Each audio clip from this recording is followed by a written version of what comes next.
مخالف پارٹی اچھا کام کرے تو تب بھی اس کو برا کہنا ہے. یہ پی ٹی آئی کا سٹائل تھا جس پہ ہمیں بھی مجبور کیا جاتا تھا. اگر شہباز شریف نے، اگر اسحاق ڈار صاحب نے، اگر انہوں نے کوئی سٹرگل کر کے ایک ٹیمپریری پاکستان کو بچا لیا ڈیفالٹ ہونے سے، اور پاکستان کی عوام کے اوپر سری لنکا کی سٹائل کا جناب ایک عذاب نازل نہیں ہونے دیا، تو اس کو تعریف کرنی چاہیے کہ انہوں نے محنت کی. آرمی چیف نے پچھلے 1.5 سال میں، خصوصاً پچھلے جناب نومبر سے لے کے اب تک، جس انداز سے پوری دنیا کے ممالک کو اور دوست ممالک کو شٹل ڈپلومیسی کے ذریعے سے راضی کیا کہ پاکستان کو اس کرائسس سے نکالے اور پھر وہ نکالنے کے لیے فرنٹ فٹ پہ آئے، یہ قابل سب تحسین ہے. یہ بتائیے گا کہ آپ نے اپنی پریس کانفرنس میں ذکر کیا کہ اسرائیل کو تسلیم کرنے کی تجویز چیئرمین پی ٹی آئی نے رکھی. کیا یہ تجویز کابینہ میں رکھی گئی یا کسی اور نہیں، اسمبلی کے فلور پہ رکھی گئی تھی. آسمہ عدید جو ہے نا ایم این اے ہے، آپ کو یاد ہوگا، میں کوئی نئی چیز نہیں بتا رہا. اس کے بعد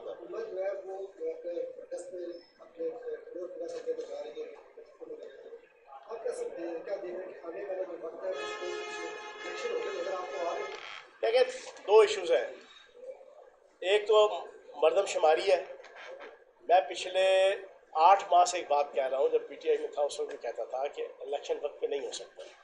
اس کی وجہ یہ ہے کہ مردم شماری آئین کے اندر لکھا ہوا ہے کہ مردم شماری کا جب آفیشیل رزلٹ اناؤنس ہوگا، جس کو آفیشیل گزٹ کہتے ہیں،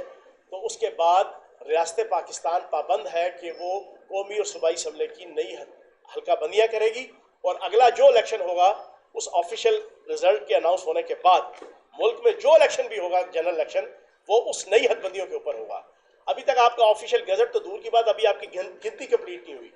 گنتی سنیں نا، گنتی سنیں، گنتی کمپلیٹ نہیں ہوئی. گنتی کمپلیٹ ہونے کا پروسیس بھی 2 سے 3 ماہ لگنے ہیں. پھر گنتی کے بعد اس کی کیلکولیشن اور آفس ورک کے اوپر 2 سے 3 ماہ لگنے ہیں. پھر آپ کی بلوچستان کی اور کراچی کی پارٹیوں کی اپریہنشن ریزرویشنز اعتراضات آنا شروع ہو گیا، اس کو دور ہونے میں وقت لگنا ہے. پھر جب وہ اناؤنس ہو جائے گا تو پھر حد بندیوں پہ بھی 3 سے 4 مہینے لگنے ہیں. نہیں، جواب نہ سمجھیں تو ابھی اس پہ ٹائم لگے گا. یہ بتا دیجیے، آپ نے ایک پوری چارج شیٹ پیش کی چیئرمین پی ٹی آئی کے خلاف. آپ تحریک انصاف کی حکومت میں بڑے اچھے عہدوں پر رہے، ترجمان پہ رہے، حکومتی عہدے بھی آپ کے پاس رہے. یہ جو معلومات آپ کے پاس ہے کہ 15 سال سے اسرائیلی لابی فنڈنگ کر رہی تھی، پھر آپ نے فیصل جاوید خان، ڈاکٹر ارسلان اس طرح کے نام لیے کہ ان کو فنڈنگ ہوتی رہی اور سوشل میڈیا پلیٹ فارم کے تھرو وہ نیریٹو بلڈ کرتے رہے. تو آپ جس طرح کہتے ہیں کہ آپ ایک دبنگ سیاستدان ہیں، ڈنکے کی چوٹ پہ بات کرتے ہیں، تو یہ تمام باتیں آپ کو پارٹی کے اندر رہتے ہوئے معلوم تھی یا اب آپ کے انکشافات ہو رہے ہیں؟ اس وقت آپ نے یہ ساری باتیں کیوں نہیں کی کہ پاکستان کے خلاف سازش ہو رہی ہے؟ اچھا یار، یہ سوال نہ پچھلے 2.5 مہینے سے یہ کر سن کے ٹاک شوز میں بھی، پریس کانفرنس میں بھی میں دے رہا ہوں. بات یہ ہے، بندہ اگر سیدھے رستے پہ کسی ٹائم پہ بھی آ جائے نا تو وہ اس کو مان لینا چاہیے. اس سے کوئی نہیں ہے کہ وہ کب آیا کیسے آیا. صاحب یہ بتائیے گا کہ آپ نے اسرائیل کے حوالے سے بات کی،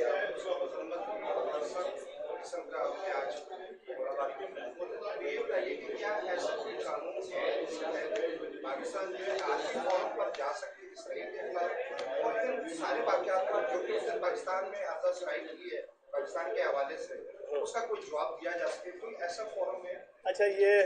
سلطان شاہ صاحب نے اچھا سوال پوچھا ہے کہ اسرائیل کے خلاف جو ہے وہ کیا عالمی سطح پہ، دیکھیں اسرائیل کو ہم تسلیم نہیں کرتے، وہ ہمیں تسلیم نہیں کرتا. ہم کیوں تسلیم نہیں کرتے؟ وہ اس کا ظلم، جبر، استبداد اور اس کا وہ بھیڑیا پن ہے، اس کا وہ خوریزی کے اوپر مبنی، اس کی دانتوں پہ خون لگا ہوا ہے. اسرائیل وہ بھیڑیا ہے جس کی دانتوں پہ امت مسلمہ کا اور خصوصاً فلسطینیوں کا خون جو ہے وہ ہر وقت جو ہے وہ لگا ہوتا ہے. اور وہ ظلم اور جبر کی داستانیں ہم ہر روز سنتے ہیں، اور پھر سال میں 2 سے 3 تو ایسے کروشل دن اور ہفتے آتے ہیں کہ جس کے اندر فلسطینیوں کے اوپر ظلم اور جبر کے ایسے ایسے پہاڑ ڈھائے جاتے ہیں کہ تقریباً 150-200 کروڑ مسلمانوں کے دل چر جاتے ہیں. پھر مسجد اقصیٰ کے حوالے سے ان کا جو ظلم اور جبر، تو یہ وہ ساری چیزیں ہیں کہ ہم اس کو ذہنی طور پہ ابزارب نہیں کر سکتے ہیں. ہمارا نہ دل مانتا ہے، نہ دماغ مانتا ہے، نہ دین مانتا ہے، نہ مذہب مانتا ہے، نہ دھرم مانتا ہے، نہ معاشرہ مانتا ہے، نہ سوسائٹی مانتی ہے. ہاں، جو تو پیچھے سے جناب جن کی چابیاں ہل رہی ہیں، اب فیاض چوہان بھی اسرائیلی موساد کا ایجنٹ ہوتا یا انڈین را کا ایجنٹ ہوتا